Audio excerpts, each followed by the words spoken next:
នាយករដ្ឋមន្ត្រីម៉ាឡេស៊ីបានទូរស័ព្ទទៅនាយករដ្ឋមន្ត្រីកម្ពុជាថៃឲ្យបន្ធូរបន្ថយភាពតានតឹងលោកអាន់វ៉ាអ៊ីប្រាហ៊ីមនាយករដ្ឋមន្ត្រីម៉ាឡេស៊ីបានតាក់ទងមកកាន់នាយករដ្ឋមន្ត្រីកម្ពុជានិងថៃ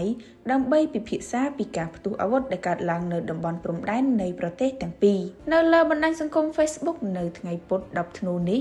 លោកអាន់វ៉ាអ៊ីប្រាហ៊ីមបានកោតសរសើរចំពោះភាពបើកចំហនិងឆន្ទៈរបស់មេដឹកនាំទាំងពីរក្នុងការបន្តការចរចាដើម្បីបន្ធូរបន្ថយភាពតានតឹង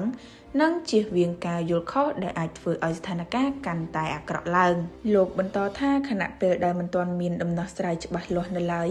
កិច្ចខិតខំប្រឹងប្រែងការទូតបានធានាមិនឲ្យមានឧប្បត្តិហេតុធ្ងន់ធ្ងរបន្ថែមទៀតកើតឡើងក្នុងអំឡុងពេលម៉ោងដ៏ធ្ងន់ធ្ងរទាំងនេះបើតាមលោកអាន់វ៉ាម៉ាឡេស៊ីនឹងបន្តគាំទ្រការសន្ទនាប្រកបដោយសុវត្ថិភាពដំណោះស្រាយដោយផ្អែកលើច្បាប់អន្តរជាតិនិងកិច្ចសហប្រតិបត្តិការក្នុងតំបន់ដើម្បីរក្សាស្ថិរភាពនិងសុវត្ថិភាពនៃតំបន់របស់យើងជាមួយគ្នា